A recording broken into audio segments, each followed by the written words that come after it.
said he didn't like the weather. He said when you can read a newspaper at 12 o'clock at night, that was no, without a light, Yes. that was no place for him. He didn't like that. And he didn't like it. Then he came to BC, back to BC, and he was going to take up a fruit farm down at Karamias, and he didn't like the wind. Oh. And then he was going to take this place that Shizzlers had up on Minor Mountain, as they call it now. He was going to take that place, but he said he didn't like the idea of having his horses pull a wagon uphill after, after they'd come to town. Then he took this place out on 1 mile. Yeah. And, well, he preempted it, and then he got it paid, what do they call it? What year was that, Walter? Well, he went right out on 19... In 1900? Yes. During the summer, I believe. And while he was building a cabin out there, Mom and the girls lived here in Princeton, and they lived in that house, what Ivan McKay had, not where Ivan McKay lives, but that their house alongside of it. Yes, yes. And Grandma was running a boarding house, like for any of the bachelors around. Because I know old Bobby Stevenson was one of them, and Webb that used to have Cook's store, and Arthur Hill. He was the printers, working for Jimmy Anderson, the printer. I remember that those were those three that heard Mom. What was Bob Stevenson like? Oh, he was quite a guy. They used to always call him Old My. Why? Everything he, like he was telling them one time that what a handsome man he was when he was young. My, I was handsome. Things like that. He had. And then there used to be Hitchings Gulch, where the tailings dam is up here. It was quite a gulch, then there was a cabin down there. And he was telling about, come along there, and there was about 21 groundhogs all up on the logs of this here cabin. And my, the way he said that, Mom always used to laugh about him. And then did your mother go out on the farm after that? They went, after they got, to get money and that, Mom and her twin sister went down to the boundary country and was waiting on table in different, at the Motherlode mine and Greenwood. Mom worked at Greenwood, Motherlode mine. And they used to have to go by wagon, horse and wagon down all the way there. Oh, yes. No cars in those days. Not a car, no. Because I know I was about 4 or 5 years old before I ever seen a car. Yes, I can believe that. There wasn't even a stagecoach in 1900, was there? It didn't come to Princeton.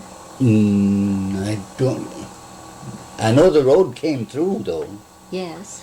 Because Mom said they arrived at Princeton in the morning, and they came through, from Kamloops and this way down to Tulameen. Yes. And Shizzlers came in the afternoon, and they came from this other way. Oh. They came from Kamloops too, though, didn't they, Shizzlers? Didn't they come from Kamloops? Well, I don't know. I know Mom said that they came one way, and the Shizzlers came the other way, and they arrived on the same day. On the same day. Is that right? And I believe Mom said it was the 23rd that they arrived, either that or the 24th. But she said they got in time for this. Victoria Day. Celebration, yes, yeah. A lot of people came on a holiday. They remembered it was a holiday weekend. Yeah. Well, were you born then? No. Just your parents? I was, then Mom... No, Dad. Mom had, when she started working, she hadn't even met Dad. Phoenix, wasn't it? No, she met him at the Motherlode Oh. mine. Yes. And she'd seen him before, about 2 or 3 years before she ever met him, before she started going with him. Oh, yeah. And then they were married out on the ranch, in the little cabin that Mom wanted to be married in the first cabin that was on the place. And they were married yesterday they would have been married 71 years. Mrs. McDermott was her bridesmaid. Mrs. Angie McDermott was her bridesmaid, and old Mrs. Allison was her matron of honor. Miss McDermott was supposed to be, but something come. Oh, and Uncle Charlie, her Uncle Charlie wanted to be the best man, so he came up with it when Yes. Yeah. And then they were married, and they had to even bring a preacher from Greenwood. There was no preacher around here. There wasn't. What would they be? They would be Church of England? No, he was either a Baptist, I believe Mom said he was, or a Methodist, one of those two. Oh, I don't yes. just remember. But they didn't worry too much what No. the preacher I was. always remember, though, Dad telling about wanting this preacher to come to marry them. And he says, the preacher says, "Who's going to pay for this?" And Dad says, "I am. Who the hell do you think?" And I can just hear Dad saying that, too. Yes. But then they went by, I believe the train came as far as Headley at that time. Mm-hmm. I might be maybe Could be. mistaken. But they went as far as Headley, and then down to Headley with Grandpa, in fact, took them down, horses and sleigh. Yes. And then they had to go to Grand Forks, then take the train from Grand Forks up to Phoenix. And that's where I was born, At Phoenix. at Phoenix, Oh, BC. Yes. Are you the oldest in your family? I was the eldest, yes. And and- then who else is in your family? And then there was Howard. He was Yes. born in Phoenix too. He was born in Phoenix too. He died in 1963, was it? 64. And then there was, And then they moved to Princeton. then they moved to Princeton. And Back to Mauvie, Princeton. my oldest sister, Mauvie, was born here in Princeton. She's Mrs. Albert Aldous now. And Bud was born in Princeton. And Jack was born in Princeton. And Elsie was born at Allenby. In fact, she was the first child born in Allenby after Allenby first opened up. That was about, what, 25? 1918. 1918. And Inez was born at Allenby. And then Bob was born in Princeton. Mom only had 3 of her children born in the hospital. And that was Howard, Yeah. and Bud, and Bob. The rest were all At home. home, yeah. Yeah. But in the meantime, they'd been to Copper Mountain and to Yeah. Lloyd's Camp and back to Princeton. And Ah. Yeah, we went to, up to Voight's Camp. Was there a settlement there? Yeah, well, they even had a post office. That's what I heard. Yes. Yes. Mrs. Voight was running the post office. Well, And that was we went up there in 1913. I don't remember the date anymore, but it was late in the year. And we left Copper, and then we moved up to the Sunset Mine in 1914, and then we moved back down to Princeton in 1915. on the farm. No, we No. lived in Princeton for 3 years, Yes. and then we went to Allenby, Yes. and we lived at Allenby 12 years. We, in fact, I can always remember when we went down because it was Halloween night. Oh, Allenby was we quite moved a out to the ranch in place. 1930. And it wasn't Yes. called Allenby in those days, it was called the Mill Plant. The mill plant. And then it was named after Lord Allenby. Was Lord Allenby ever in Allenby? I don't think so, no. He, I don't know if he Did he ever come in this area at all, I wonder? Not as far as I know. I don't know why they called it Allenby, but it was just at the end of the First World War. And yes, and he was quite a hero, wasn't Yes. he? He was in the East with that man who had all the camels, you know. Oh yes. Don't remember the name, but I remember hearing about it. Yes, and Allenby was a great hero, wasn't Yes. he, at the time? Mhm. And people were quite patriotic, weren't they? Oh yes, very. Yes, they celebrated all the Dominion days and all the other days Yes. at Is some Allenby. bothering your eye? Is that Yeah. bothering you? It's Pat? okay though, I just put my hand up here. Right, that's the other curtain. Well, where did you go to school, Walter? I started the school at Voight's Camp. Oh, They had a little school, little log school, between Voight's Camp and Murphyville. That's what they call Murphyville. That was part of Copper Mountain. yes. And Mrs. Murphy's daughter, Mrs. Wilson, was the teacher. Well, we came down, and I was almost 7 years old when I started school. I wanted to go to school so bad, and I was very small, and Mom figured I was too little to have to walk all that way. How far was it? It seemed a long ways to me, but I don't think it was very far. I was always going to go, when I was working at Copper Mountain, I was always going to go down to where that school was, but I never did. I guess it's gone. Because I know I went down to where the house where we used to live in White's Camp. We lived in two houses. There was two little cabins. Yes. And it seemed to me that the one cabin was about as far as from here up to the main street from the other one.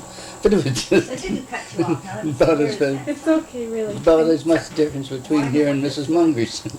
Is that right? Yeah. And then we come to Yeah. Princeton, and Thank you. I went to school here in Princeton, and then I went to school at Allenby, and then we moved out to the ranch, and I went to school for a while there. In fact, the teacher that taught in the new school, it was the new school at Allenby, she was the Yes. first teacher, was Mrs. Beisel. Oh, yes. Yes, I remember her. Yeah, Yes. she was only 17 years old when she started teaching up there. I was going on 15 or 16, and Kate Seaman was 16, Yes. and her two sisters, Gertie and Grace, were 18.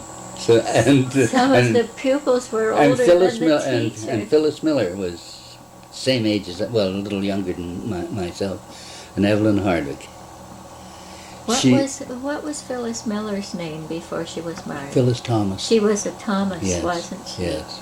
Yes, and you're talking about the Princeton school now, aren't you? No, and we were In the little school out But I on went the to one- school with Phyllis in Princeton. Yes, yes. And then at Allenby, I went to school with Elfine Kelly, Nellie Kelly. Yes, yes. Her and her brother Wayne and her sister that just died. Oh, well, she was a Gladish. Yeah, they were Gladishes. They were yes. Gladishes at that time. Well, how did they get to be in Allenby? Mrs. Gladish's mother and father had a place up there with, they used to call it the Priest place. A fellow by the name of Priest used to own it. Yes. And Mr. and Mrs. Gladish came up there, and they stayed for a year, I guess, with Mr. and Mrs. Pearsall, Yes. her mother and father. Yes. Then they went out on 5 Mile. Oh, I see. Yes. Yeah. Well, you never forget the people you start No. school with, do No. you? No. And Who was your special friend? I really didn't have much friends. I was very shy, and I used to stick to myself all the time. Oh, In yeah. Princeton, though, you used to use the preachers. Oh, well, I used to, when I was going to school in Princeton, my two pals, one was one was a preacher's boy, Oh, and the other boy, his father run the saloon. oh, what a difference. Yeah. Oh, Quite a my. difference. And this What was the name of the preacher? Miller, Mr. Miller. he was Oh, Mr. Miller. yeah. And he was a very, very, very overbearing man. Was he? He had been a missionary in China Yes. and ordering the Chinese around, and he thought he should be ordering his congregation around like that.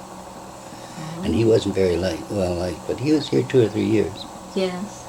Yeah.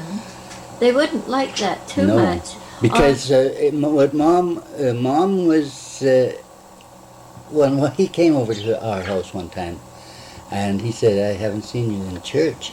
Well, Mom says, "I've got 5 little children." She says, "I can't be running to church all the time." And he said, "Well, I want to see you there." So anyway, it happened at the end of June. We always used to have a concert at the end of June at school, both at Christmas and at the end of June. Yes. So we coaxed Mom to come, and Mom come to, and he come right in front of everybody. He says, "Oh, you can..."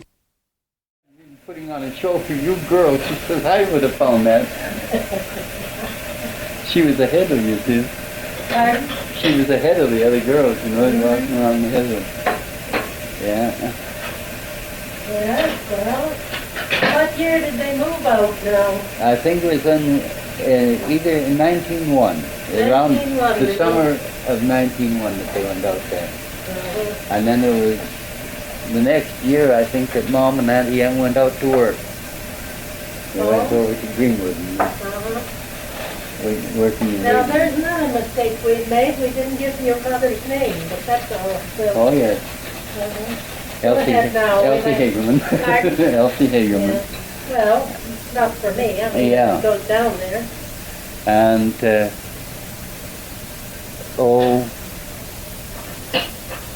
Mom and Dad were married in the first, in this here little cabin that Grandpa built.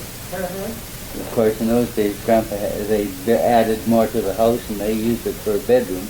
But Mom wanted to be married in the first house that was on the ranch. And your grandmother was Mom's matron of honor, and Angie McDermott was her bridesmaid. Now, yeah. And that was on the 23rd of January of 1907. 1907. And Kate Seaman was born the same morning. Kate? Yeah. So in 1907. She's a year older than me.